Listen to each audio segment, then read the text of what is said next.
Salut à tous, bienvenue à Barcelone, à la Fondation Miro pour découvrir le premier modèle 100% électrique de chez Cupra, la Born.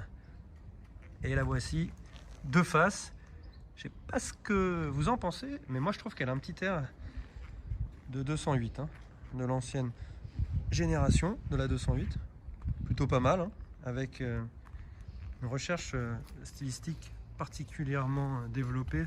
Regardez, avec des effets un petit peu partout, ces arêtes, ces feux au regard très méchant, et puis surtout ce bouclier bicolore avec cette espèce de cuivre que l'on retrouve désormais sur beaucoup de modèles de chez Seat.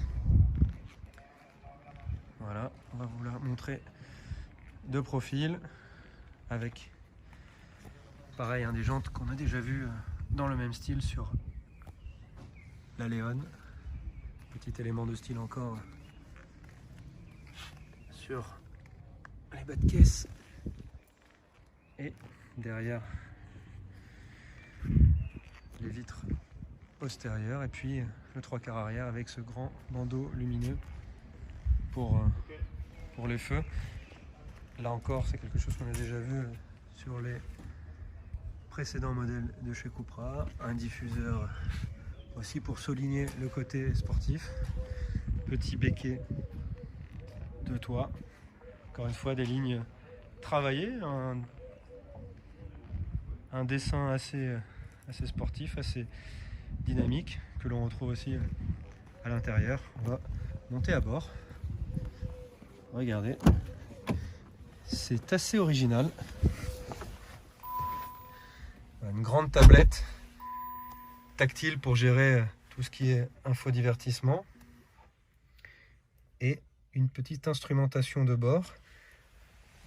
Regardez, on a le levier de vitesse qui est situé juste ici, le volant caractéristique de la marque avec les différents boutons, et puis on a beaucoup d'éléments qui sont travaillés avec de la 3D. Regardez, c'est rainuré, il y a beaucoup de jeux de matière, de couleurs, beaucoup d'éléments très particuliers sur la sellerie, du rangement un petit peu partout aussi, et puis des places arrière qui sont convenables, on va dire.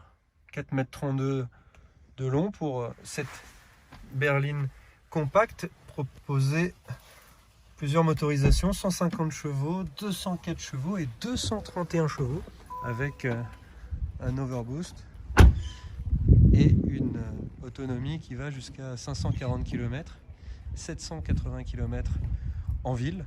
Des performances qui sont plutôt pas mal pour la version de 231 chevaux, 77 kWh de batterie, c'est-à-dire la plus importante, avec un 0 à 100 en 7 secondes. Et puis voilà, toujours ce style qui est pas mal du tout, une voiture qui est donc basée sur la même plateforme que la Volkswagen ID.3 et qui sera commercialisée à l'automne en France. Un tarif qui reste encore à déterminer, mais qui sera sans doute un petit peu moins élevé que celui de sa cousine de chez Volkswagen.